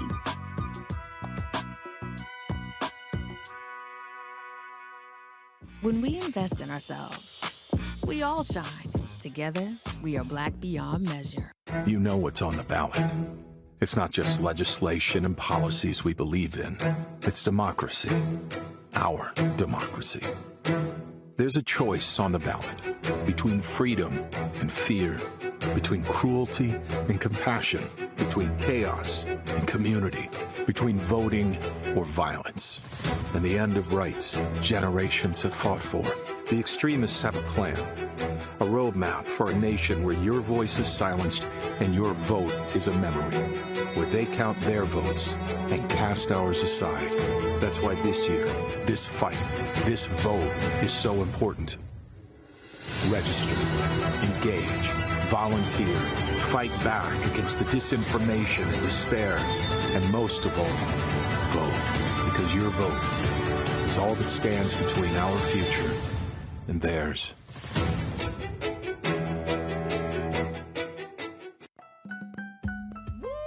We're all impacted by the culture, whether we know it or not. From politics to music and entertainment, it's a huge part of our lives, and we're going to talk about it every day right here on The Culture with me, Faraji Muhammad, only on the Black Star Network. Hi, I'm Kim Burrell. Hi, I'm Carl Payne. Hey, everybody, this is Sherry Shepherd. You're watching Roland Martin Unfiltered. All right, y'all. Supreme Court Justice Samuel Alito, who led the charge to overturn Roe v. Wade on the Supreme Court, is now upset because he said that the leaking of the Dobbs decision in that draft opinion endangered the Supreme Court justices and made them targets of violence. Listen to what he had to say. It was a grave betrayal of trust by somebody, and it was a shock because nothing like that had happened in the past. So it certainly changed the atmosphere at the court for the remainder of last term.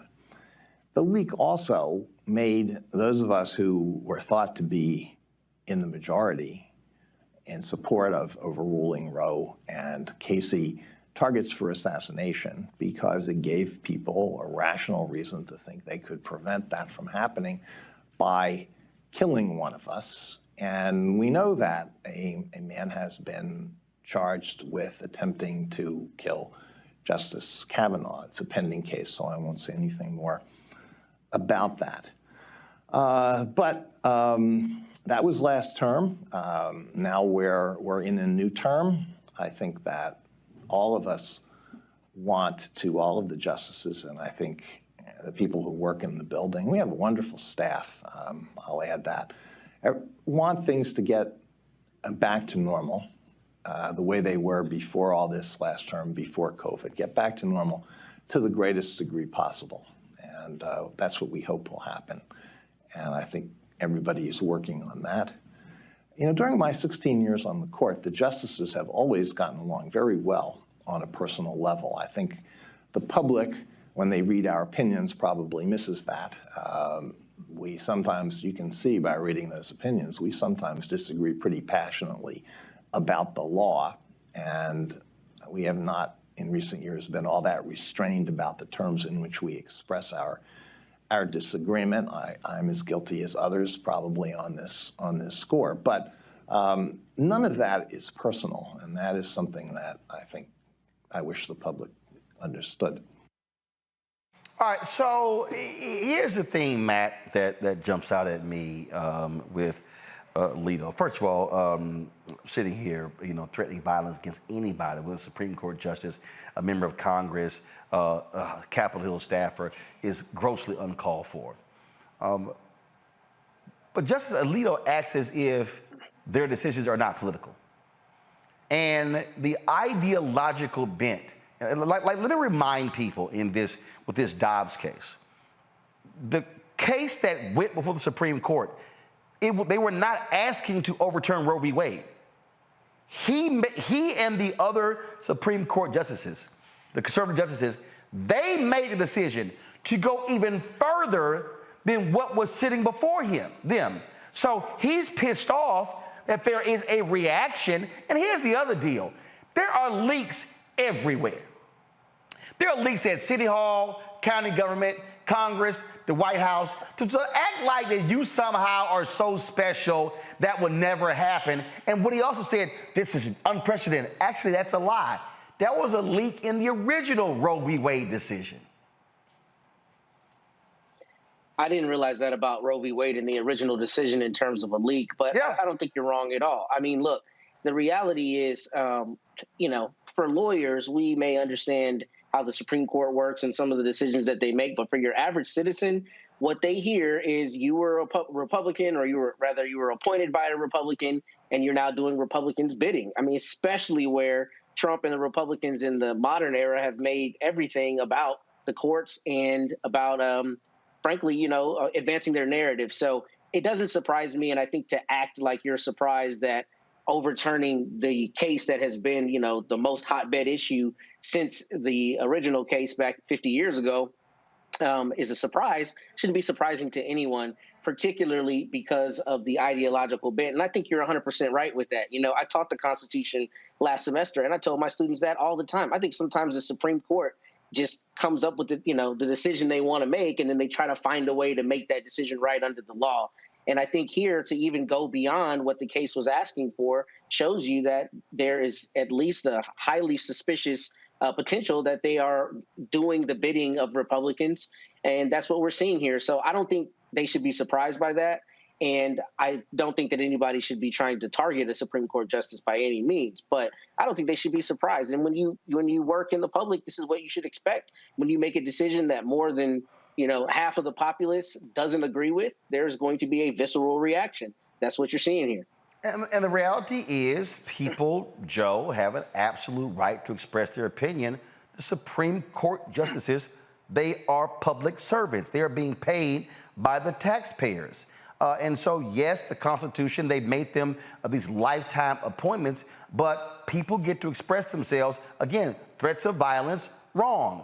Folks weighing in and protesting, proper. And they're also trash because these same punk-ass Supreme Court justices allowed for there to be unfettered access or protest outside of abortion clinics, yet they, so scared, so wimps, put fences up outside the Supreme Court because they didn't want anybody protesting on the steps.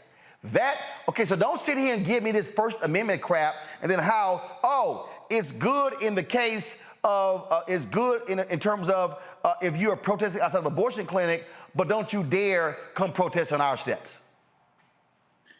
It reminds me of something my daddy used to tell me. He said, son, the same thing that'll make you laugh will make you cry. And, right now, you've got a situation where the Supreme Court has rendered a decision in this case, in Dobbs, that essentially makes the country less stable. That's a fact, okay? It went against the rule of law that's been established for 50 years. That's a fact. To the point that was just made, it was more than the folks were asking for. They might have been hoping for, but here's what they were asking for. It was less than what they ended up getting. And it also contributes to and supports the narrative that Donald Trump and many others spoke out loud. See, we forgot, we go back and, we forget how things started and how things were. Scalia is considered a great justice by a lot of folk, but he was always outside of the mainstream, always. And it's one of those situations where you speak something out enough where it can become true. And a lot of people thought he was great, but he was outside of the mainstream too and didn't care about necessarily the rule of law as it pertained to what was being passed, what was accepted. He had an agenda, I believe, just like a lot of other ones do. John Roberts, he's a little concerned about his court now, but he should have been when it was time to vote a certain way on voting rights. And now the court has lost. He doesn't have control of his court anymore. And so now you have a case that you've passed, and you're wondering why there's the reaction that there is. Of course, people shouldn't have to risk their lives to be in public service and shouldn't be threatened. And I would never support that under any circumstances. That being said, if it's a separate thing or if it's a related thing, however you want to slice it, we have a problem here in that they are making decisions and they're going for the gusto. They said, oh, no, this is just about the states. It leads it up to the states. How many weeks did it take Lindsey Graham to propose something national? So we're going to keep going down this road where you have a court that does not reflect the will of the people to the extent that would even undermine the rule of law itself. And that has the potential, at worst, to make all hell break loose. And that's a fact. Robert, I just get a kick out of the constant whining and complaining of Samuel Alito.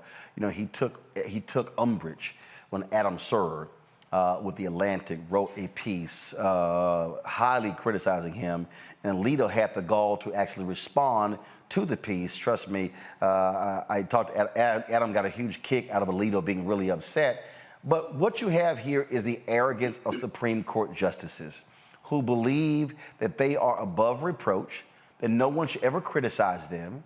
But when you have Clarence Thomas, who's married to a liar, who's married to someone who aided domestic terrorism on January 6th, who still insists the election was rigged, and to somehow act as if we don't think Clarence Thomas was aware of her calling people in states trying to overturn the election, and yet he is still ruling on cases. He has not recused himself. Oh, I'm sorry, Alito. If you want to sit here and lecture the American people, why don't you walk down the hall and you go lecture Clarence Thomas and you tell him to recuse himself to bring some integrity and credibility back to the Supreme Court? Well, it's interesting because Justice Alito seems very upset about the breach of the safety and security of the court when it comes to the leak of the decision. But I will rather him explain his divergence from stare decisis. Why are they not following precedents? And what does this mean for every case coming up after this? Because remember, Roe did not establish a constitutional right to an abortion. It established a constitutional right to privacy. So everything in the progeny of Roe, including Casey, now is up in the air. So the next case before the court will probably be the repeal of Lawrence v. Texas, which legalized gay relationships, and you can bring back sodomy laws. People don't realize this. 10 years ago in Atlanta, sodomy was illegal. Literally, it was illegal to have anything except missionary sex in the state of Georgia up until about 10, 12 years ago. Those laws will come back on the books of Lawrence v. Texas, for example, is overturned. The Loving decision, when it comes to interracial marriage, that's kind of that same progeny as Roe. What's going to happen if the other judges overrule Clarence Thomas and now he can't have his white woman anymore? Is that something that the justices are prepared to discuss or to handle? Gay marriage is part of the same progeny. So when you open up this can of worms and put into question 100 years of Supreme Court decisions, well, I feel like you need more explanation as to why you did it. So I understand the leak was bad, but literally overturning an entire century worth of jurisprudence, I think it's a far greater thing that you need to explain to the American people, because at this point, if you're not following precedents, then why can't we pat the court? If you're not following precedents, why can't we start impeaching Supreme Court justices left and right? If you're not following precedents, then what holds this entire myth of the American social contract together? And that is what these justices have imperiled in order to serve their conservative masters. Indeed. And so I really don't want to sit here and hear the whining of Alito. I'm going to go to a quick break. And we come back. I'm going to talk about Kanye West. But I'm not going to talk about Kanye West in the way you think I am. There are people out there, there are folks who have been raising the question, and we'll show you some of these tweets. People who are saying, well, this is shameful, this is wrong. How is Ye being canceled because he made anti-Semitic comments, yet when he made anti-black comments, no one cared? I dare say, no, he wasn't canceled for making anti-black comments because it was black people who were defending him. I will explain next on Roland Martin Unfiltered on the Black Star Network. When you talk about blackness and what happens in black culture, we're about covering these things that matter to us, speaking to our issues and concerns. This is a genuine people-powered movement. There's a lot of stuff that we're not getting. You get it, and you spread the word. We wish to plead our own cause. Too long have others spoken for us. We cannot tell our own story if we can't pay for it. This is about covering us. Invest in black-owned media. Your dollars matter. We don't have to keep asking them to cover our stuff. So please support us in what we do, folks. We want to hit 2,000 people, $50 this month, raise $100,000. We're behind 100,000, so we want to hit that. Y'all money makes this possible. Check some money orders. Go to P.O. Box 57196, Washington, D.C. 20037-0196. The Cash App is $RM Unfiltered. PayPal is R Martin Unfiltered. Venmo is RM Unfiltered. Zelle is Roland at RolandSMartin.com.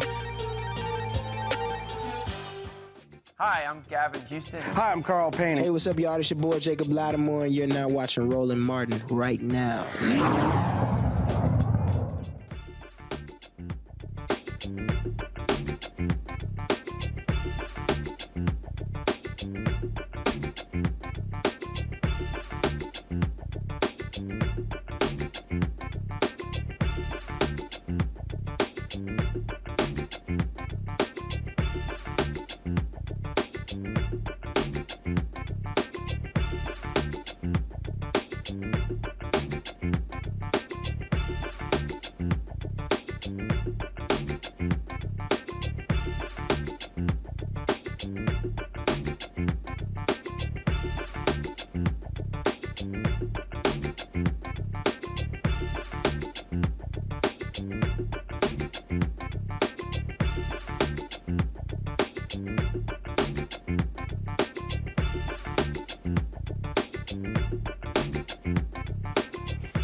All right, folks, anyone who knows me knows that probably at least 30 years, I don't use the N-word. I don't like the word. I don't like people using the word to me.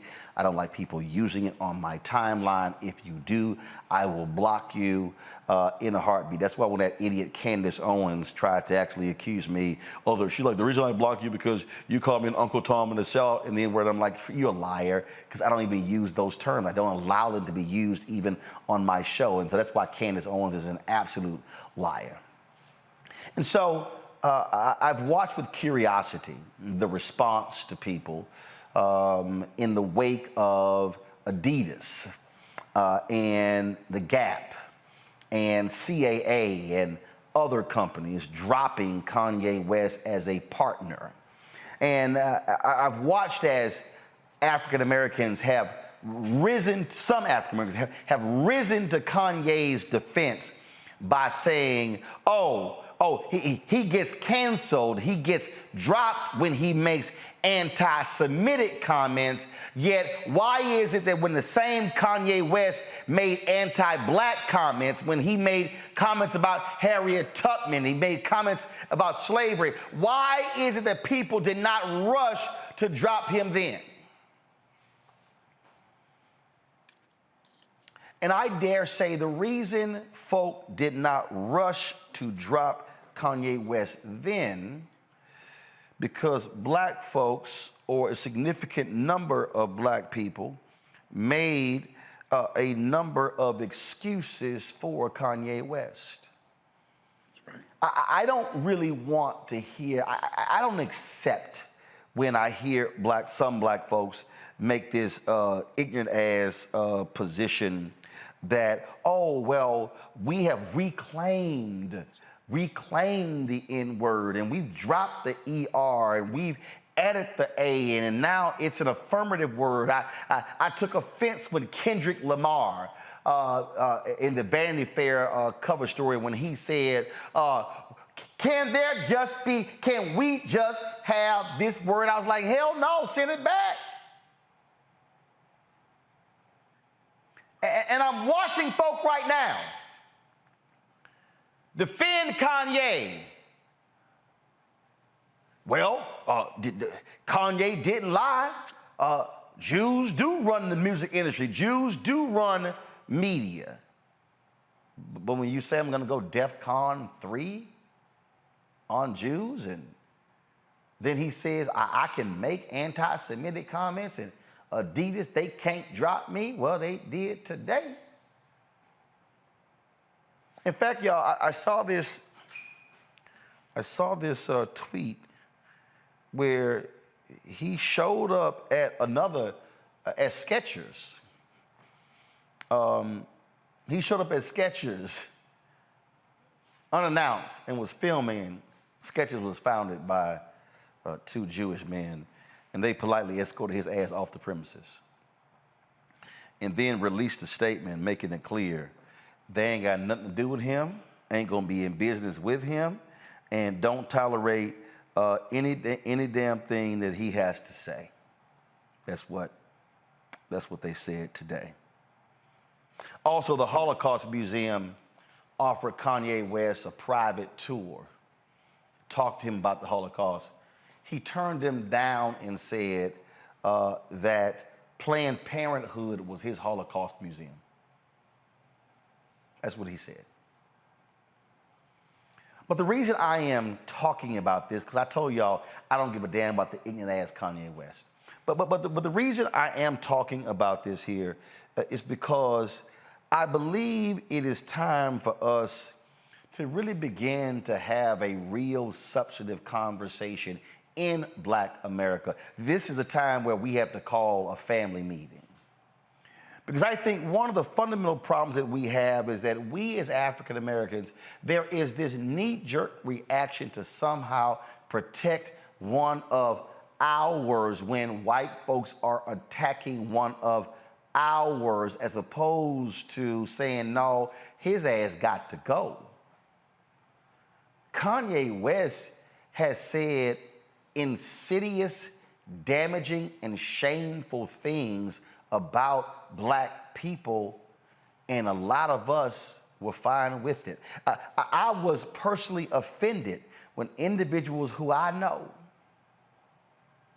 folk who work in politics and who are in business, who they throw up the fist and they holler Black Lives Matter and all of that. I was grossly offended when I saw on their timelines when they were buying tickets and going to the Mercedes-Benz Stadium in Atlanta when he was previewing his unfinished album. Some 70,000 folks were in there watching that spectacle in there. Then, of course, you had when he was in Soldier Field, y'all, Soldier Field as well, and he was same thing and brought out Marilyn Manson and others, and folks were defending that. And then I remember when Jason Lee, who has since resigned in working with Kanye, when they had that, remember they had that black dinner? Did y'all remember that? When he assembled all these black folks and they were all around this table, and they were at this dinner party, and they were talking, go to the video. This is the video right here, y'all. They were all assembled, and he was talking, and all of these black creators, this is 7 months ago, all of these African Americans in entertainment and in Hollywood, and they were all there, and you see folks around the table you recognize, and they shot the video. So this big elaborate dinner, and he was talking about working with African Americans and controlling the narrative. All of the anti-black stuff he was saying then.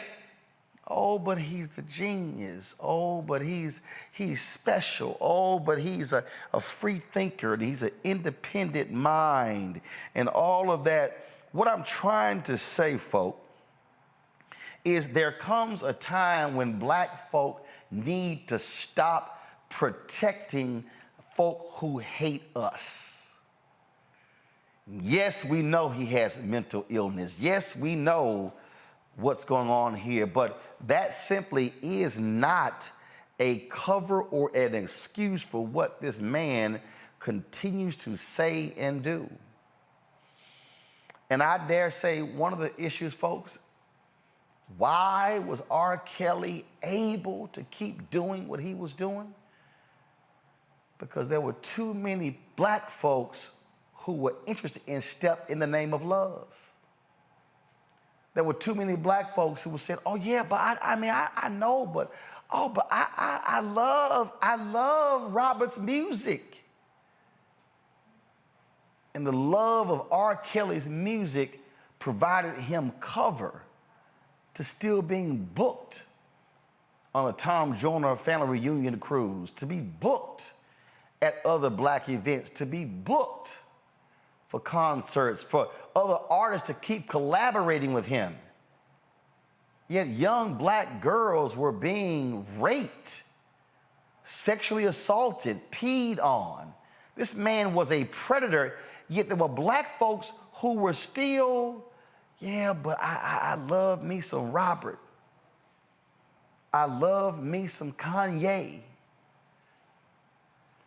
Jasmine Koenig actually wrote a piece addressing this, and this is her headline. Give me 1 second, let me pull it back up, sorry. She posted this, it's in a Medium post. Why you get canceled for being anti-Semitic and not for anti-blackness. That's the headline. That's the headline. If you read the piece, y'all, go to her Twitter page, you will see it. If you read the piece, you will actually see what she lays out there. One of the things that she says is that, right here, she says, one thing I can tell you about Jewish people is that when it comes to anti-Semitism, they close ranks. Everyone is reading from the same page of the same playbook and speaking on message. Black folks, y'all say on code, huh? You won't find a segment of Jews who identify with anti-Semitic slurs or feel that if you replace this letter with that letter and reclaim the word, it changes its meaning and makes it okay to use. The same can't be said of black people. Half of us use the N-word as a term of endearment, so why should the rest of America get their panties in a bunch over anyone else using it as long as we continue to use it and allow others to make millions of dollars from our use of it? Jasmine ends her piece right here. She says, go back to it. She said, I admire.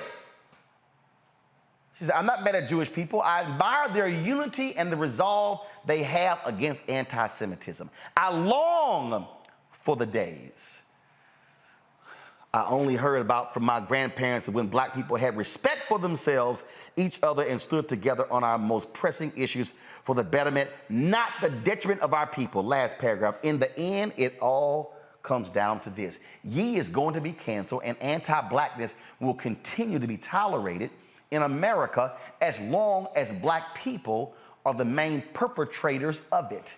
On this, we can't expect more than what we're willing to do to ourselves. You cannot demand for somebody else to respect you. Let me look right here. So I need to be real close to y'all. You cannot demand for somebody else to respect you if you are unwilling to respect yourself.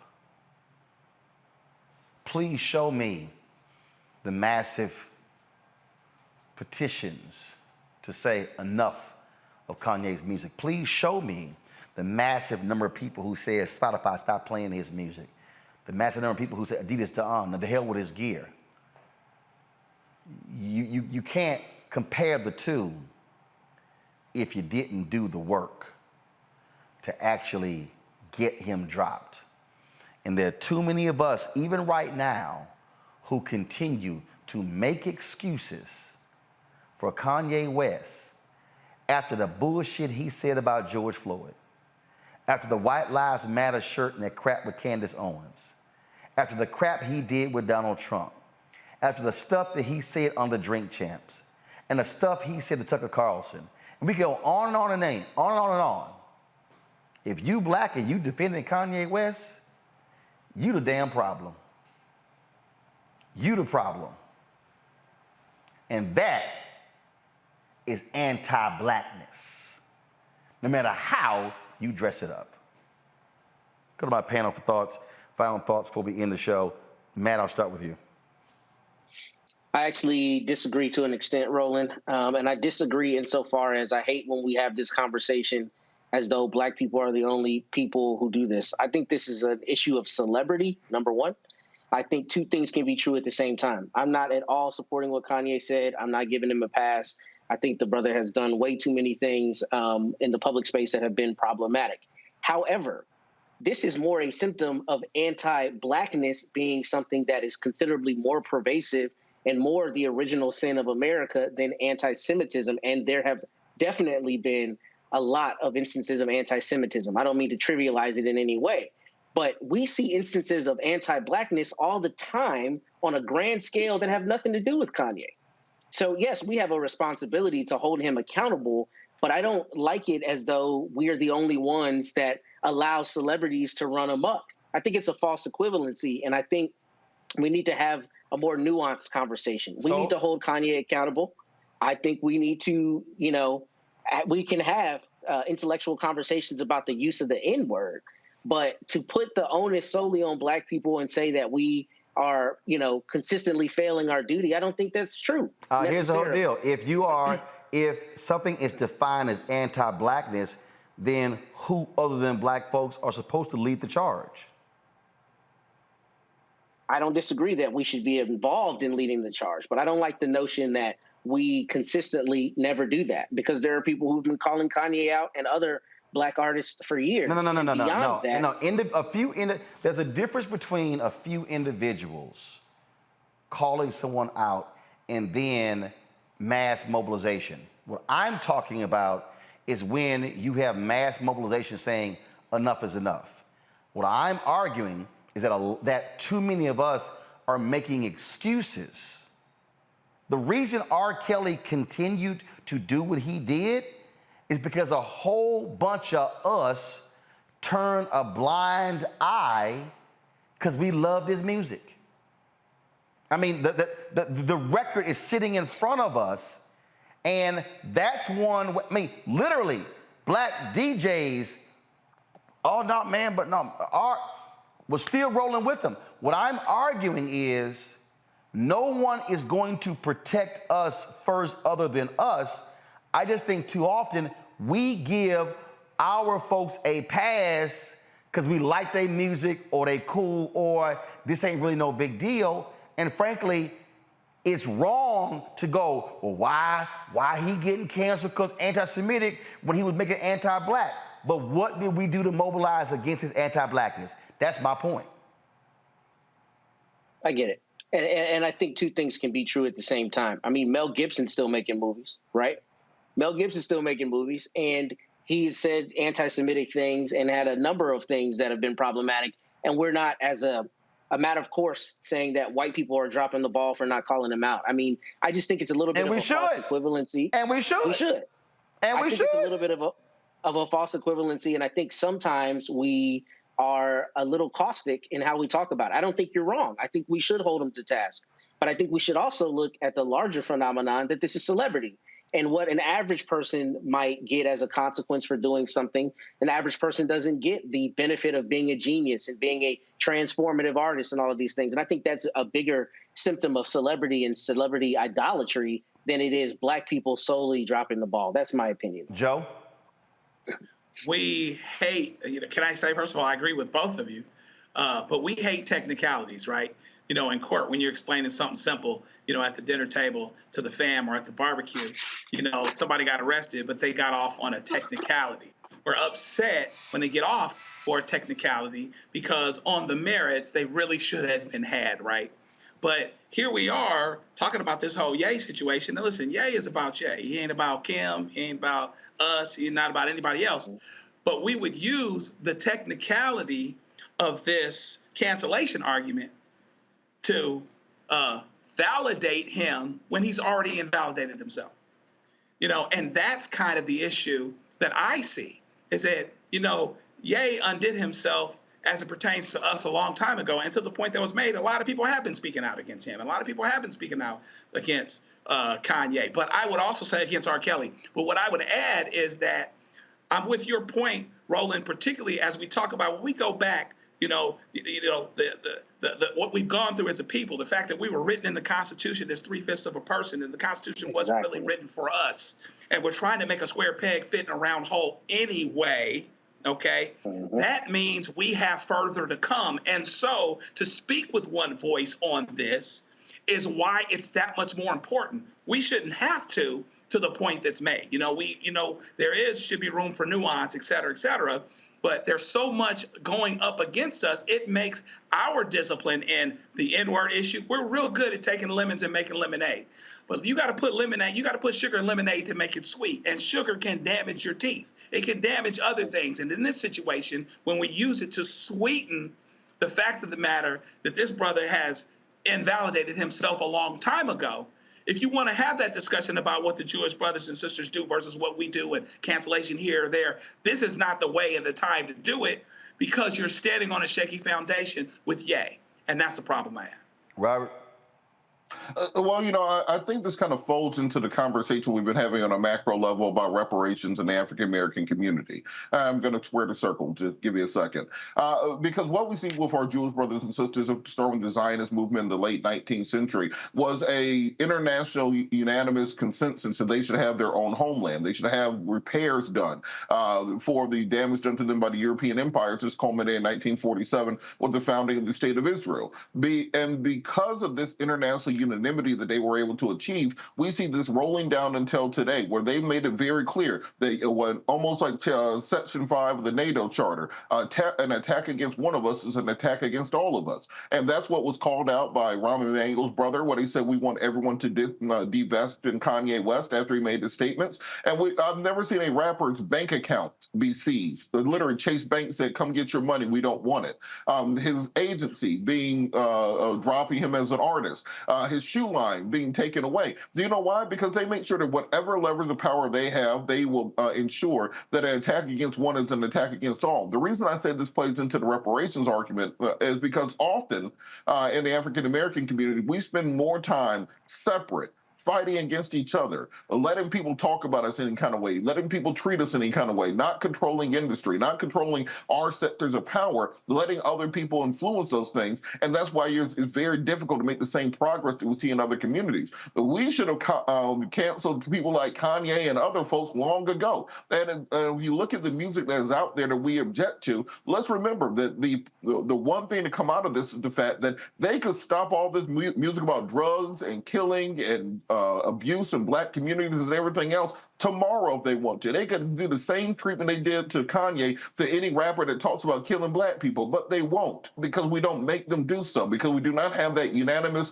agreement that our community is to be respected, our community is to be treated a certain way. And until we get there, this will simply be another case of us seeing what other people do, but not taking the right lessons out of it. I don't know Kanye. Kanye doesn't give a damn about me, and I'm not particularly interested in what goes on with him. But what I do think we need to do is understand that our community, if we want to make the same progress we see in other communities, we have to start looking at those lessons they have created and adapting them and creating a bridge going forward so that we can get to where we want to be instead of simply talking about what other people are at. I cannot ask someone to respect me if I don't have self-respect.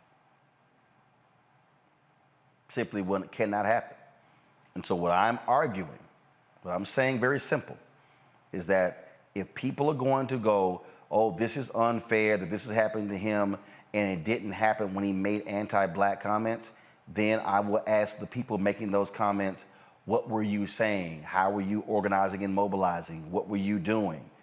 But just thinking it's going to happen, nothing happens just because.